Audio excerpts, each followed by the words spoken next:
Video edit করে upload করা এটা যে আমার কাছে কী পরিমাণ আলসামি লাগে সেটা আমি আপনাদের বলে বোঝাতে পারবো না। তো ঈদ চলে গেছে, 7 দিন হয়ে গেছে, কিন্তু ঈদের দিনের ভিডিও এখনও আমি আপলোড করিনি।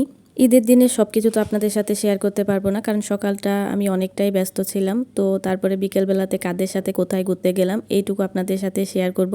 সো হ্যালো এভরিওয়ান, আসসালামু আলাইকুম। কেমন আছেন সবাই? আশা করি সবাই ভালো আছেন এবং আল্লাহর রহমতে সুস্থ আছেন। সবাইকে ওয়েলকাম জানাচ্ছি মান্না হক চ্যানেলে আরেকটি নতুন ভিডিও দেখার জন্য। দুপুরবেলা খাওয়া দাওয়া শেষ করে ঈদের জামাটা পরে হালকা পাতলা একটু সাজুগুজু করে চলে যায় দাদার বাড়িতে, এবং দাদার বাড়িতে গিয়ে দেখি কেউই রেডি হয় নাই। শুধু শ্যামন্তী আর প্রিয়ন্তী রেডি হয়েছিল, আর সবাই মানে একটু ধীরেই রেডি হচ্ছিল।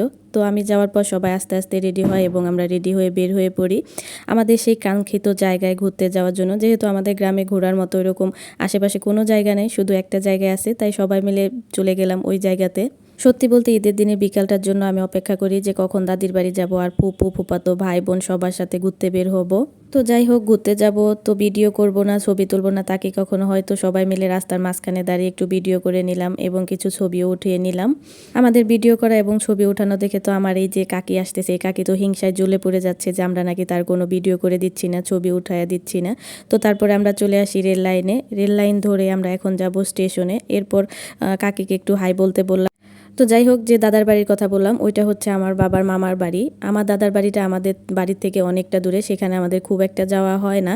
আর ওইখানের মানুষজন আমি খুব একটা চিনি না, কারণ জন্মের পর থেকে এদেরকে আমি ফুপু বলে জানি, এটাই আমার দাদার বাড়ি সেটাই জানি।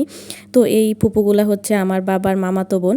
আর এই ফুপুগুলা না থাকলে হয়তো আমি ফুপু ডাকটাই ভুলে যেতাম, কিংবা দাদার বাড়ি না থাকলে দাদার বাড়ির যে কি আদর পাওয়া যায় সেটাও ভুলে যাইতাম।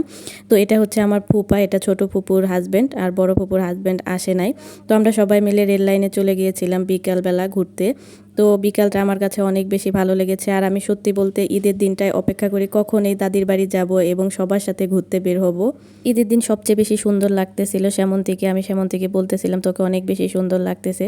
ওকে মাশাল্লাহ বলতে কেউ ভুল করবেন না, ওকে আসলে সত্যি অনেক বেশি সুন্দর লাগতেছিল। আর ও আমার থেকে অনেক ছোট, কিন্তু আমার থেকে অনেক বেশি লম্বা হয়ে গিয়েছে, যার কারণে দেখা যায় ওর পাশে দাঁড়াইতে আমার এখন অনেকটা লজ্জা লাগে যে ও আমার থেকে অনেকটা লম্বা হয়ে গিয়েছে।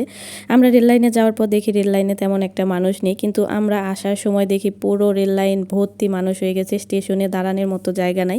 তাই আমরা খুব একটা বেশি দেরি করি নাই, খুব তাড়াতাড়ি ওইখান থেকে চলে আসছি।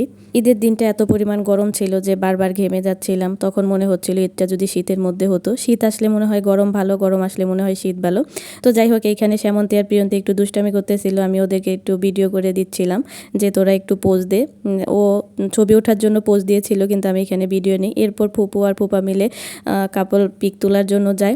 সেইখানে আমি একটু ওই ফুপুর কাছ থেকে টিস্যু ছিঁড়ে নিলাম। এত পরিমাণ গরম ছিল ঈদের দিন, জানি না কার কতটা গরম লেগেছে, আমার তো প্রচুর গরম লাগছে। নতুন জামা কাপড় পরলেই আমার প্রচুর গরম লাগে। তারপরে এখানে ওদের কিছু ছবি ওঠানো হচ্ছিল, সেগুলো দেখতেছিলাম আর একটু একটু করে ভিডিও নিতেছিলাম। সত্যি বলতে ঈদের দিন যদি কারোর সাথে দেখা করার ইচ্ছা থাকে তাহলে রেল স্টেশনে চলে যাবেন, দেখবেন বন্ধু বান্ধব আত্মীয় স্বজন সবার সাথে দেখা হয়ে যাবে, কারণ আমাদের আশেপাশে ঘোরার কোনো জায়গা নাই আর সবাই রেল লাইনে ঘুরতে যায়। এখানে আমি একটু মডেলিং করতেছিলাম। তো ভিডিওটা আপনাদের কাছে কেমন লাগলো তা অবশ্যই কমেন্টে জানাতে ভুল করবেন না। সবাই ভিডিওটা লাইক, কমেন্ট এবং শেয়ার করে দেবেন। সবাই আমার পাশে থাকবেন এবং বেশি বেশি করে আমার জন্য দোয়া করবেন। আজকের মতো এই পর্যন্ত, আল্লাহ হাফেজ।